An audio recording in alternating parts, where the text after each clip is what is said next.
Begitu juga dengan salah istri Nabi Ibrahim, namanya Hajar. Hajar melahirkan seorang anak yang bernama Nabiullah Ismail alaihi salam. Dia besarkan anaknya itu di suatu lembah. Begitulah Al-Quran menceritakannya.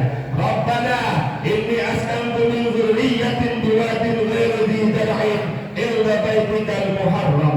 Ya Rabb, saya titipkan anak keturunan kami di suatu lembah yang tandus, yang besar. Tidak ada tanam-tanaman dan tidak ada tumbuh-tumbuhan dekat rumahmu Baitullah. Tapi ternyata ibu Nabi Ismail ini bukanlah perempuan yang biasa. Dia perempuan yang hebat, tidak pernah mengeluh apalagi menangis. Di saat Ismail yang masih kecil itu menangis dengan sekuat-kuat tenaganya karena Ismail dehidrasi, kehausan di tengah-tengah gurun yang sangat panas. Lalu Hajar pergi untuk mencari air. Dia naik ke atas puncak Bukit Sofa untuk mencari air. Dia pantau dari puncak Bukit Sofa. Hajar tidak menemukan tanda-tanda air. Lalu dia turun dari Bukit Sofa. Ia naik kembali ke atas puncak Bukit Marwah. Ia pun pantau dari puncak Bukit Marwah. Hajar pun tidak menemukan tanda-tanda air. Mengeluhkah seorang wanita yang beriman? Ternyata Hajar tidak mengeluh.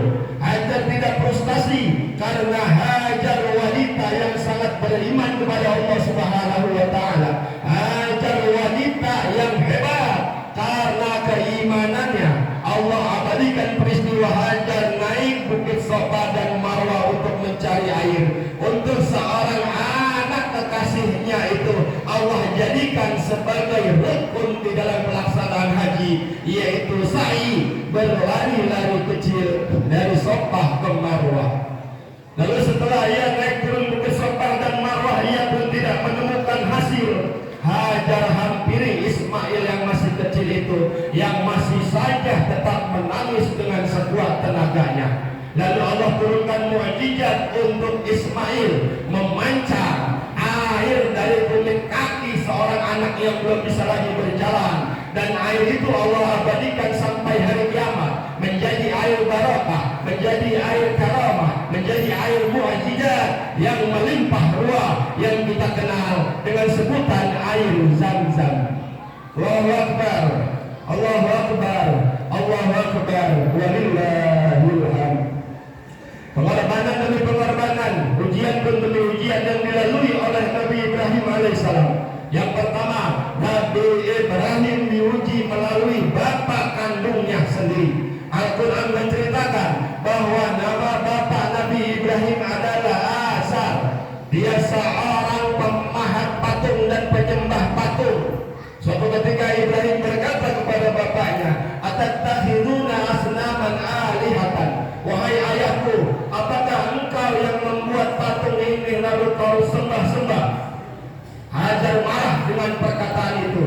Lain tantahi, wahai Ibrahim, kalau kau tidak berhenti menasihatiku, kalau kau tidak berhenti menceramaiku, la arjuman, maka akan kulempar kau, akan kurajam kau sampai kau mati. Wahzurni maliyan, tinggalkanlah aku sendiri, wahai Ibrahim.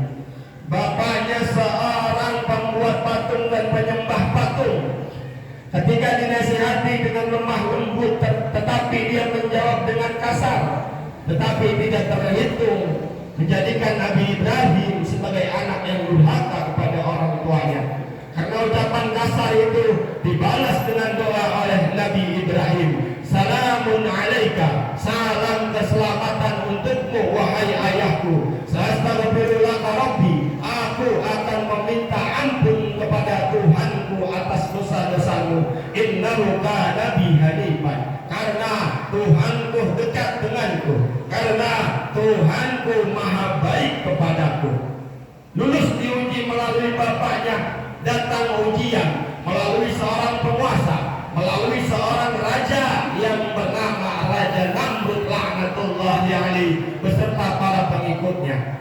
Suatu ketika Raja Namrud dan para pengikutnya itu pergi untuk berburu, Ibrahim lari mencari tampaknya. Ia masuk ke dalam kerajaan Raja Namrud. Dia hancurkan semua patung-patung yang ada di dalam kerajaan, dan dia hanya menyisakan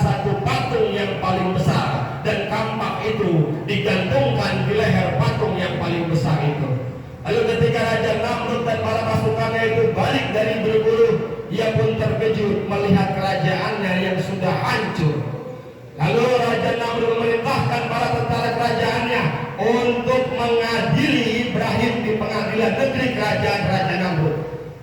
Lalu Namrud berkata kepada Ibrahim, hal anta fa'alta bi alihatina ya Ibrahim. Wahai Ibrahim, apakah engkau yang melakukan ini? Wahai Ibrahim, apakah engkau yang menghancurkan Tuhan-Tuhan kami? Lalu Ibrahim menjawab, bal fa'aluhu kabiruhum hada. Yang melakukannya itu adalah patung yang paling besar. Yang menghancurkan berhala-berhala kecil itu adalah berhala yang paling besar. Fas'aluhum in kanu yantiqun. Silakan raja tanya apakah dia bisa berbicara.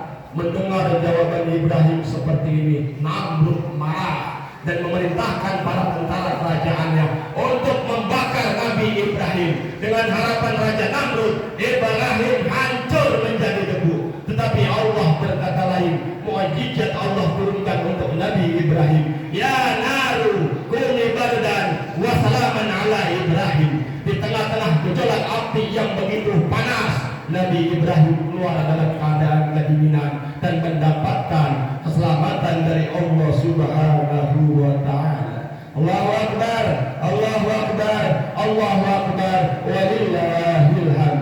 Diuji melalui bapaknya dia lulus, diuji melalui seorang raja dan seorang penguasa pun dia lulus, diuji lewat umatnya pun dia lulus. Tetapi ujian tidak berhenti sampai di situ. Ujian terbesar dan terdahsyat datang lewat anak kandung semata wayangnya yang ia tunggu-tunggu selama 86 tahun lamanya.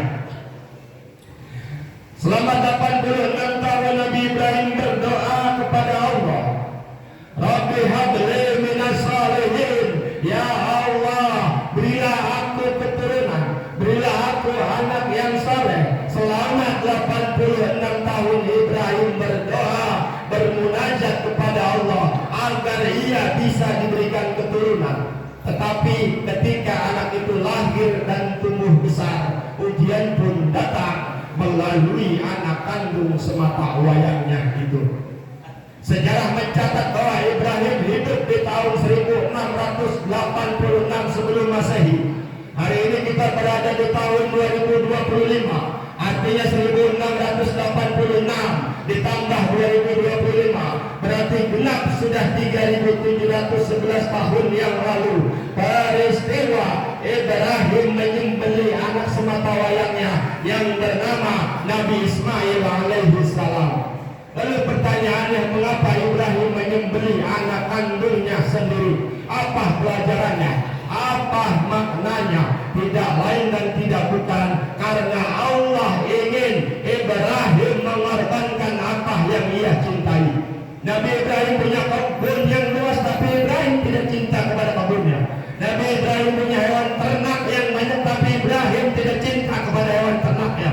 Nabi Ibrahim punya harta yang berlimpah, tapi Ibrahim tidak cinta kepada hartanya. Ada yang ia cintai lebih dari sekedar kebun, lebih dari sekedar hewan ternak, lebih sekedar dari hartanya, yaitu Ibrahim sangat mencintai anak semata wayangnya yang ia tunggu-tunggu selama 86 tahun lamanya. Tapi ketika anak itu lahir dan tumbuh besar, ujian pun datang melalui anak kandung semata wayangnya itu sendiri.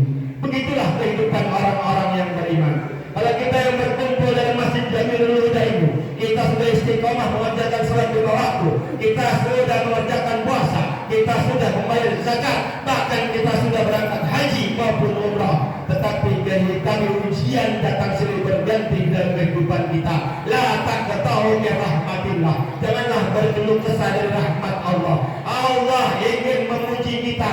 Allah ingin menempati kita di tempat yang paling tertinggi. Allah ingin mengangkat derajat kita di tempat yang paling tinggi. Allahu Akbar, Allahu Akbar, Allahu Akbar, walillahil hamd. Lalu ketika falamma balagha ma'u sa'ya, ketika anak itu sedang lucu-lucunya, qala ya bunayya inni ara fil manami inni atbahuka. Wahai anakku, sesungguhnya aku, kata Ibrahim, bermimpi bahwa aku menyembelih kamu.